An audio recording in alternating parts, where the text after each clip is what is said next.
Hello, everybody. Welcome to another episode of the series Shakti Soul Sessions on the Sacred Femme Alchemy podcast. I was outside, but now I'm inside. Someone was just doing yard work, and I did not want it to obstruct any of the sound. I'm literally just recording in the mic on my iPhone. Now I'm inside the house. It's warm, it's cozy, and I have had pretty crazy couple of days. It's a lot. I just got back from babysitting. If you listen to yesterday's episode, it was me talking about the different of just having your dark feminine unleashed when you are parenting and being faced with all the shadows. So I definitely felt this new moon in Scorpio energy of transformation and really facing everything that you just don't like about yourself. And so now I feel like my nervous system is regulating. And it was so interesting because I told my sister, oh my gosh, don't you just want to cry all the time? Don't you just want to cry all the time? Okay, there's a yard work. They're following me.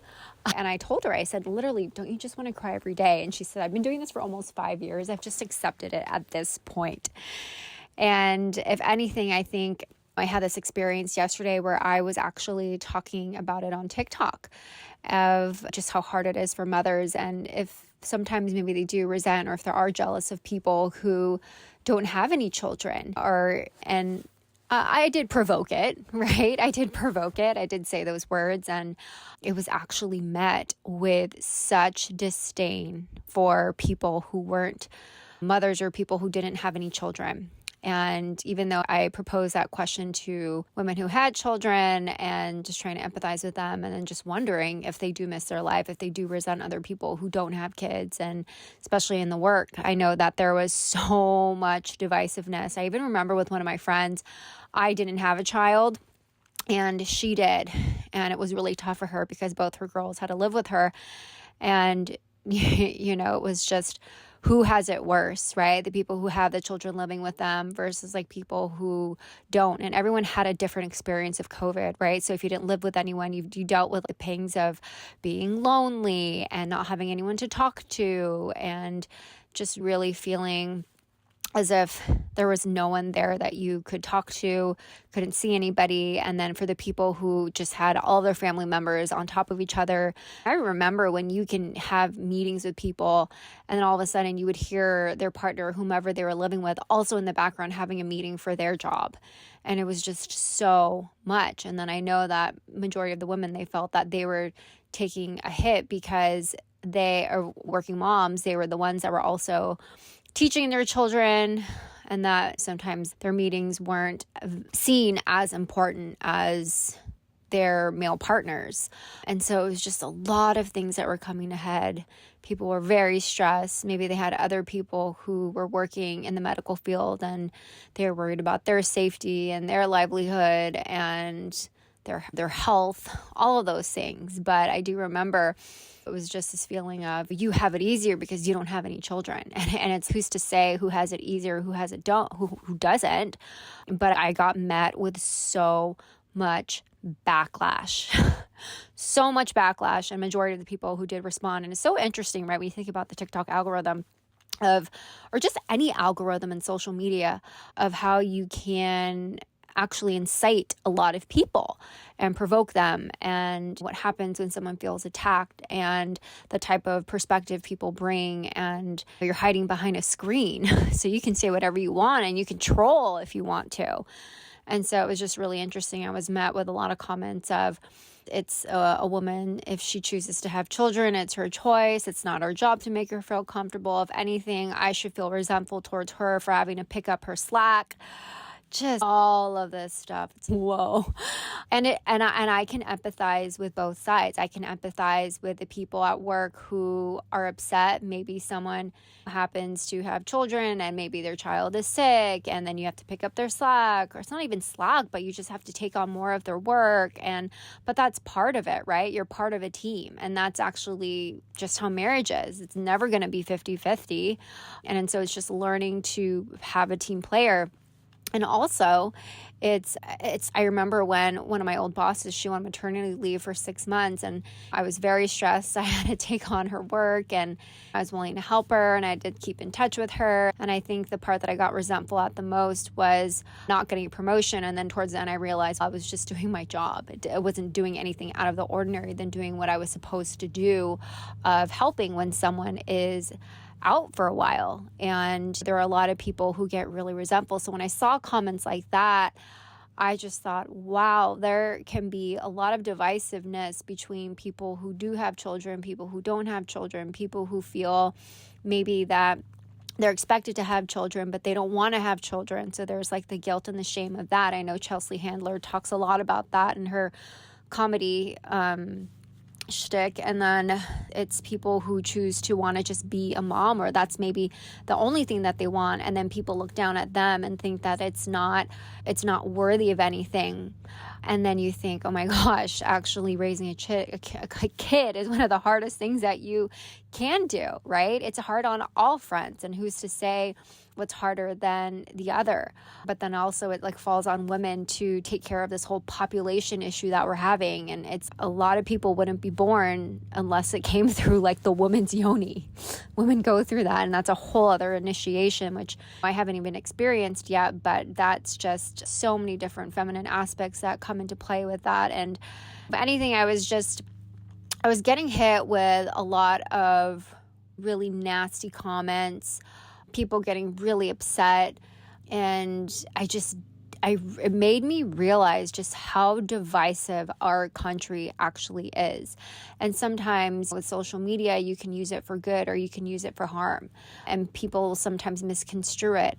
Or you think about the algorithm and what it actually does. And it was funny because it was interesting because I was listening to a podcast earlier this week with my partner, and it was about AI. It was about the algorithms and finding out that what makes people stay on the algorithms, if it's something that's very polarizing, if it's something that's controversial, if it's conspiracy theories, if it's negative news, if it's scare tactics, all of those things, which is essentially what on evening news, right? If you watch TV, it's basically the same type of concept, but just in the medium of television.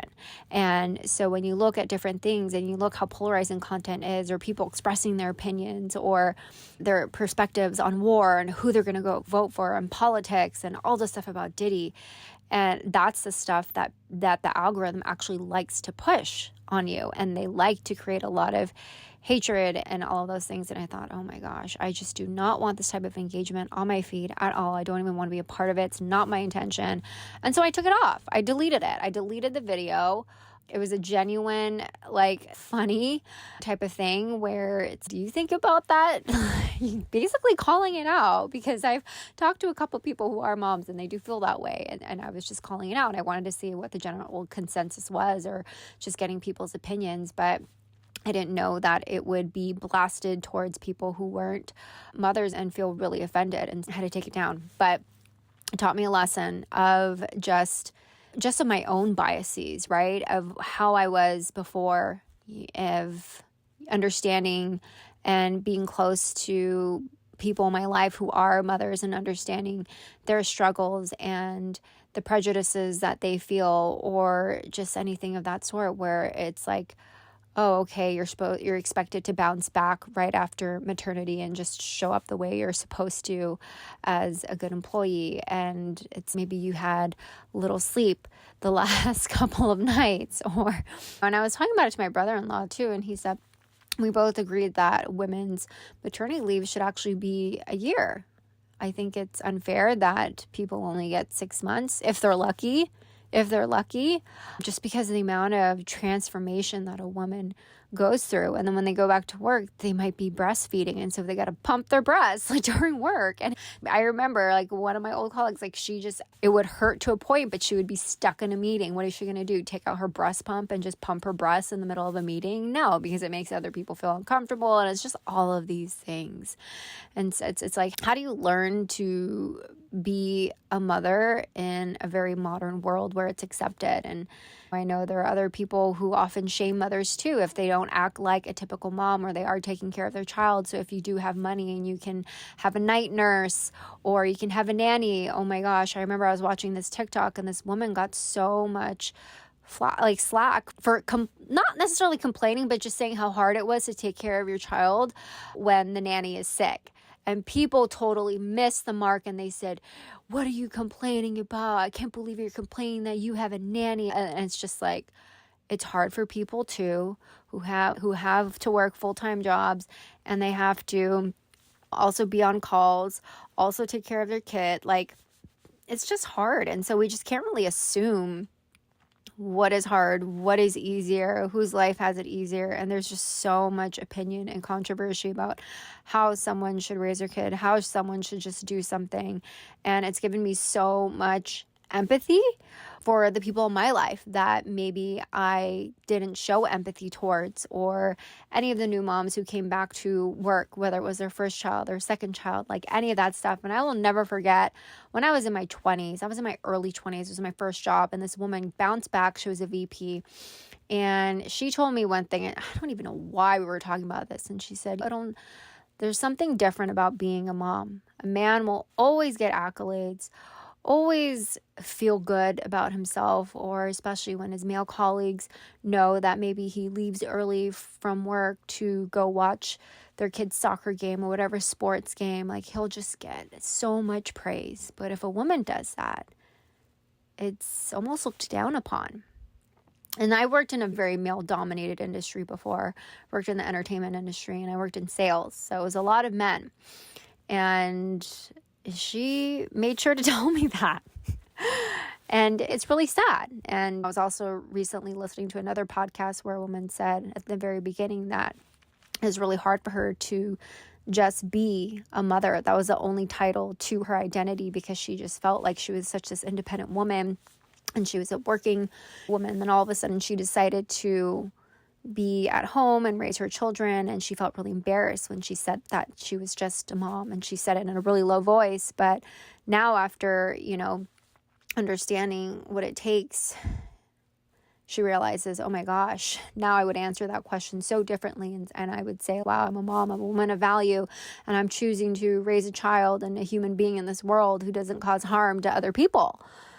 And if you think about that, it's, oh, wow. And I remember one of my old colleagues, she decided to leave at work and be a stay-at-home mom. And there's nothing wrong with that. And it's a beautiful thing if that's what you want to dedicate your life to. And it is a job. Anyone who says that it isn't, they can't maybe empathize or fully comprehend or understand that. And it's sad to know that there are people who don't see that as an actual job. It's sad to know that people will feel resentful towards women who are moms or think they have it easier and all these things. So I was just really surprised by the certain rhetoric that goes between the women who have and don't have children, and then obviously the people who have children and the others who have children, and maybe like they think about how the other person is raising their child, and it's just, it can go on and on. But it was just a really eye-opening experience. I did not want to be involved in the conversation, and it made me really tired. I got a little spicy too, that I said, okay, Lisa, just take this down, just take it down. And it's so funny because I was toying with the idea of, do I want to keep TikTok? Do I not want to keep TikTok? And just thinking about the different things that you can just get yourself into, and thinking about cancel culture, which is so common. You say something and then all of a sudden, just poof, you're canceled. If it doesn't sit right with anyone, and just thinking about the sensitivity and these days of just so many different things that you can't get canceled for, and what is sensitive, not sensitive, if someone doesn't like something. And it's just, it's crazy right now. It's crazy. It's heightened. We have all these different energies. We have the election coming up. It's just a lot of stuff coming up to a head, like stuff in the entertainment industry, stuff in politics. Like, it is just a lot. And people are there. It's just like they're almost looking for a fight.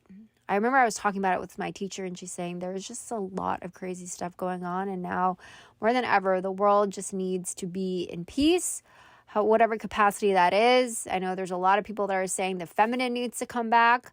And it's just like the feminine power needs to be able to help eclipse all this hatred that we experience, that we see in this world. And it's learning to live in this world. I think it's so easy to just fall in love with this idea of just, I don't know, being nomadic or wanting a different life. And that's something that I did want to at one point in my life. And then I'm just realizing, no, the magic is actually staying in your life and applying these principles and these spiritual concepts into your life. And how can you bring more love into a place that's so polarizing and needs that unification, right? How can you respect another person even if they have a different opinion, right?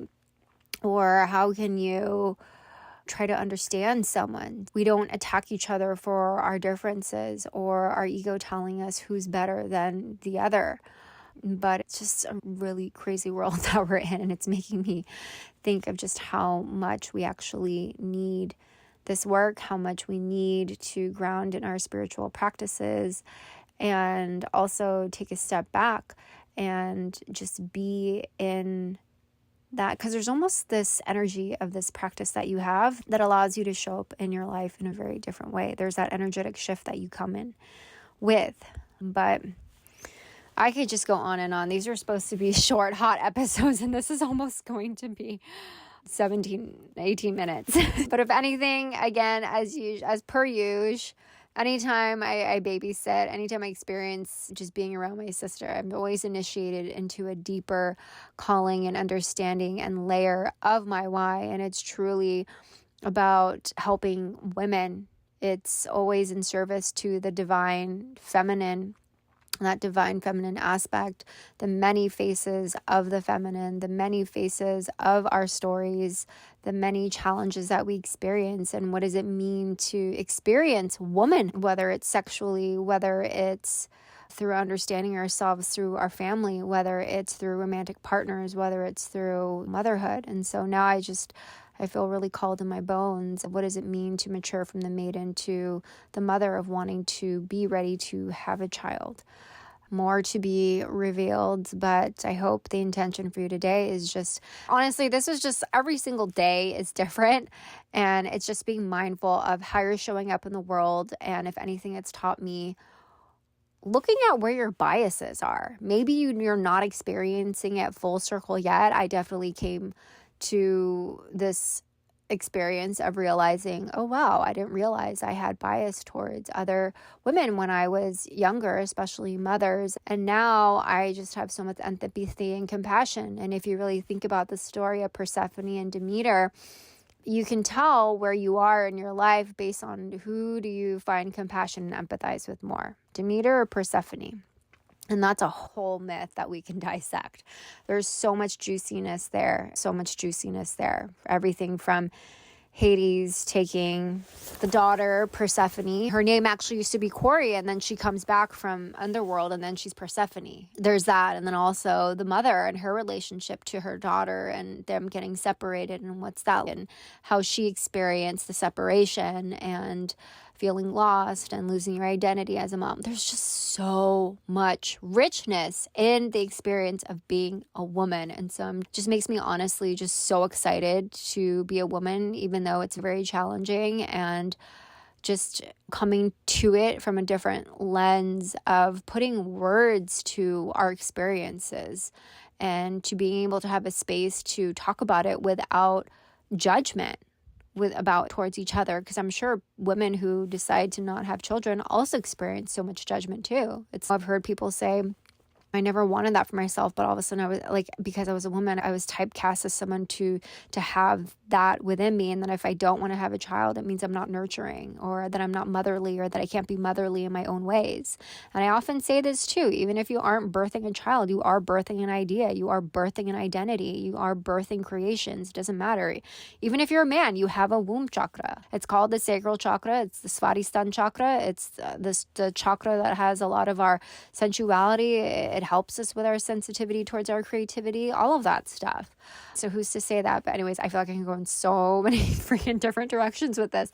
But yes, my Shakti is pretty much unlocked, And yeah, thank you for listening for another Shakti Soul session. And I really hope that you just learn through this experience to uncover, where are your biases? What is your bias towards the feminine too? I think in general, I think everyone needs to understand that. I really hope people start to understand, what is their relationship to the feminine. I think that's just what's coming ahead to this, is just, what does it look like for you? Maybe write in your journal, what do you think of the feminine when you think about it? If you're a male, right?